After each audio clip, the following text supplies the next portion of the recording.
en el reportaje que van a ver, vamos a poder darnos cuenta de cómo el enfrentamiento en peruanos ha sido clave para derrotas en algunos momentos de la historia. De hecho, cuando llegaron los españoles, Huáscar y Atahualpa estaban enfrentados. Vamos a ver los grandes momentos de división en la historia de nuestro país.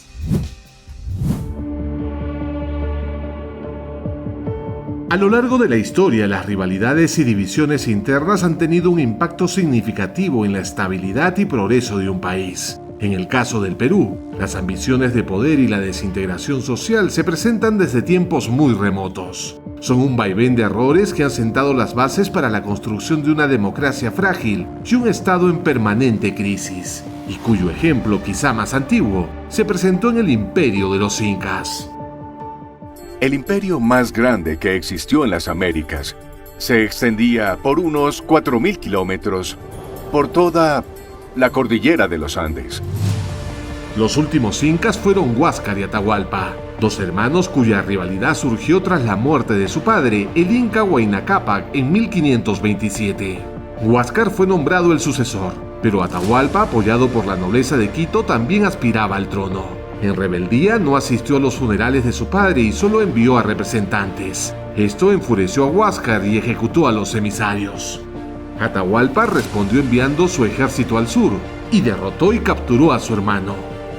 El enfrentamiento diezmó a ambos ejércitos, dejando vulnerable al Tahuantinsuyo para la invasión española.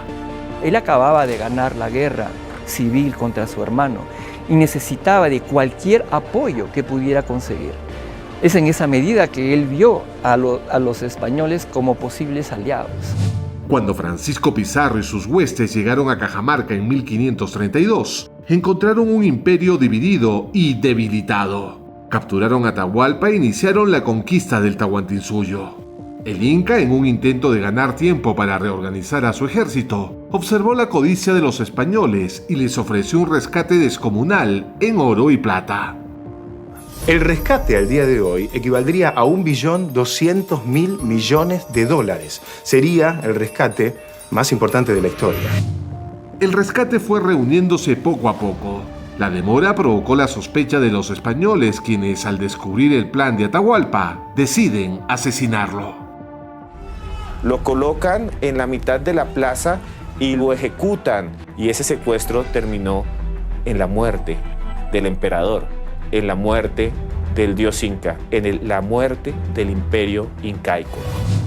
La colonización española tuvo un impacto profundo y duradero en la sociedad que contribuyó a la desunión de los peruanos. Los conquistadores establecieron un sistema de castas que dividió más a la población, favoreciendo a los nacidos en España y a los criollos, hijos de españoles nacidos en América, por encima de los mestizos, indígenas y afrodescendientes. Una división que fomentó más la descomposición social. Los españoles construyen una sociedad en la cual la esclavitud está presente en términos no solamente de un sistema de trabajo, sino más allá de eso, de reducir a los seres humanos a condiciones de mercancía. Con la independencia del Perú en 1821 no se eliminaron estas divisiones. Tras la salida del general José de San Martín, las disputas por el poder se acrecentaron. El primer presidente fue José de la Riva Agüero, que fue impuesto tras el motín de Balconcillo de 1823. Desde entonces, en poco más de 50 años, hubo 24 presidentes y 7 golpes de Estado. Luego llegó la guerra con Chile. La gran desunión en esa guerra es lo que causa que un país que en ese entonces era muy débil, mucho más débil que el Perú en todos los aspectos, nos venza, por goleada, digamos, hablando deportivamente, ¿no? En 1879, el presidente Mariano Ignacio Prado abandonó el Perú en su momento más crítico. Viajó a Europa para comprar armas, pero nunca retornó.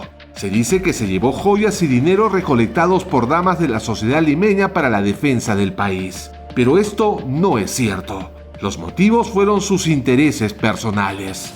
Recibía un sueldo de general del ejército chileno porque luchó junto a sus fuerzas en 1866 en el conflicto con España y tenía 2 minas de carbón y un banco manejado por testaferros en Chile.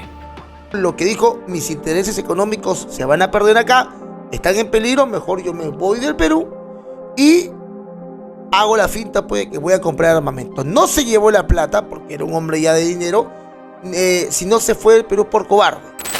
Esto fue aprovechado por Nicolás de Piérola, que a falta de 2 días para la Navidad de 1879 dio un golpe de estado. Intentó reorganizar las fuerzas peruanas, pero la constante desunión entre compatriotas generó la caída de Tacna y Arica. Arequipa y el Cusco y Puno prácticamente no participan en la guerra. No, Arica se pierde en mucho porque las distintas ciudades y pueblos prefirieron defenderse ellos mismos y no mandar las tropas hasta Arica. En enero de 1881, tras las derrotas en las batallas de San Juan y Miraflores, Piérola se trasladó a la sierra donde el mariscal Andrés Avelino Cáceres ofrecía la verdadera resistencia militar contra los invasores chilenos. Cáceres pasa a ser un padre protector desde el punto de vista militar, político, social.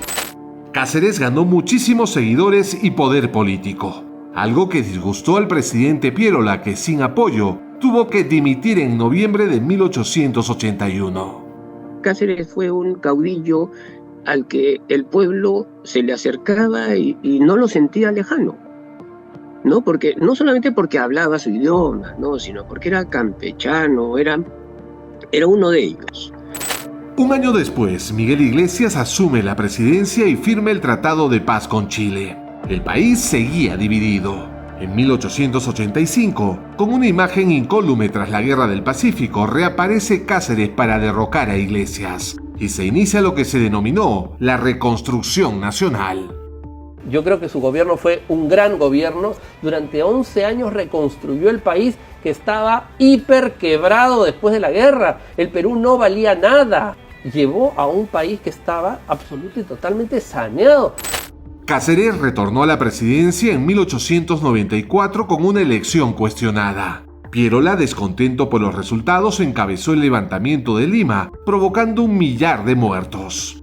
Cáceres se vio obligado a pactar con Piérola, dejó el poder y formó un gobierno provisional, que tras una elección popular quedó en manos del pierolismo. El año que se hizo la revolución contra Cáceres se tenía que hacer el plebiscito de Tacna y Arica. Ese plebiscito no se hizo en 1894 porque el pierolismo puso su servicio para que ese plebiscito no se hiciera. Lo más importante era sacar a Cáceres y no sacar a los chilenos de Tacna y Arica. Las disputas entre Piérola y Cáceres provocaron un nuevo impacto en la estructura política y social del país. La lucha entre el militarismo y el civilismo continuó siendo un tema recurrente. El más destacado ocurrió la madrugada del 3 de octubre de 1968.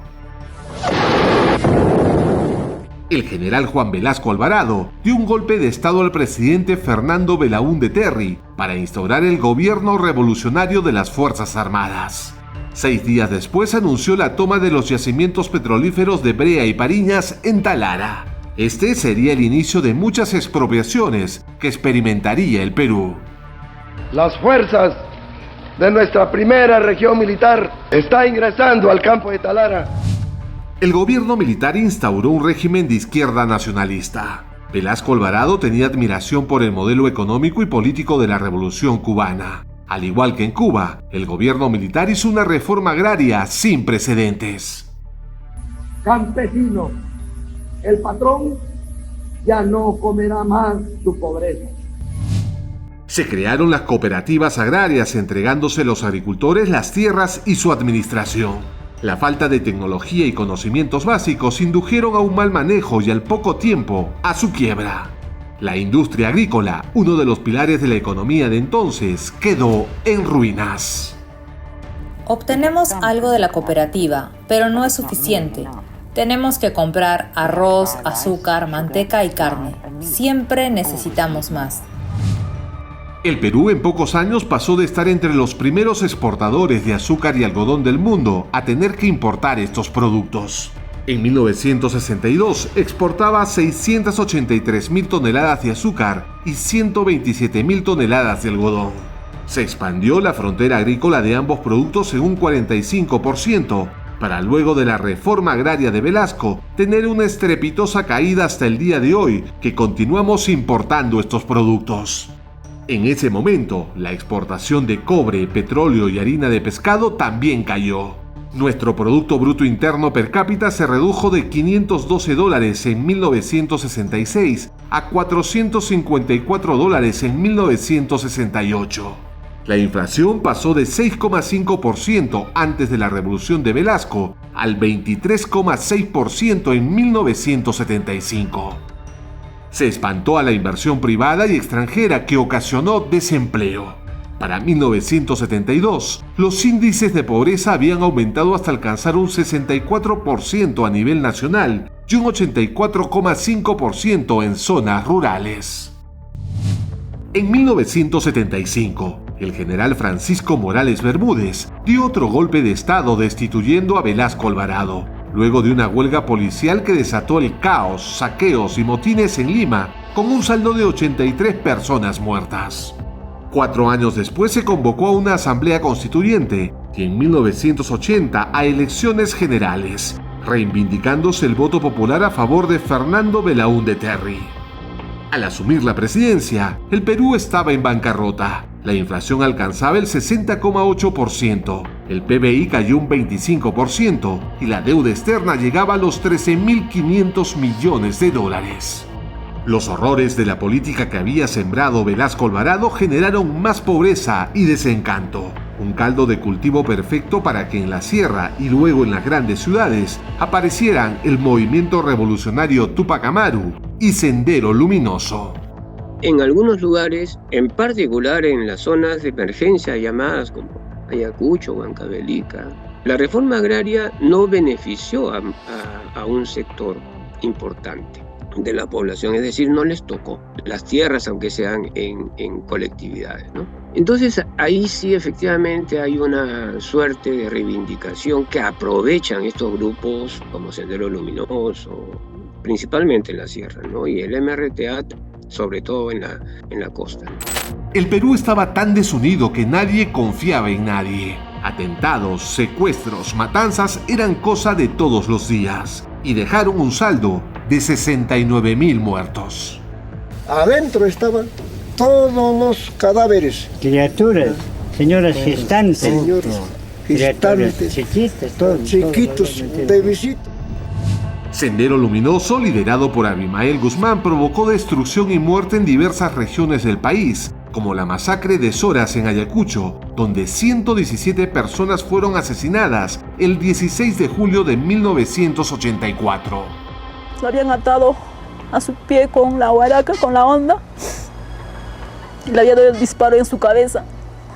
Todos estaban echados en una sola posición. Todo el charco de sangre estaba abajo, en el primer piso, en el cuarto. Otro acto de terror fue el atentado de Tarate en Miraflores, exactamente el 16 de julio de 1992, 8 años después de la masacre de Zoras, como celebrando la barbarie. Un coche bomba causó la muerte de 25 personas y dejó 155 heridos.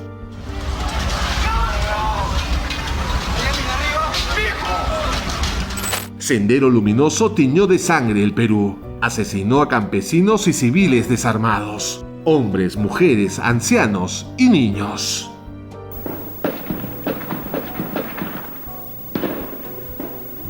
Por otro lado estaba el movimiento revolucionario Túpac Amaru, liderado por Víctor Polay Campos, que aterrorizó la selva central del país asesinando a policías y civiles, destruyendo comisarías y tomando ciudades como Juanjuy, Yurimaguas y San José de Sisa. A ello se sumó el asesinato y secuestro de empresarios, por los que pedía fuertes sumas de rescate. Su accionar demencial terminó con la Operación Chavín de Huántar en 1996 y la recuperación de los rehenes de la residencia del embajador japonés en Lima.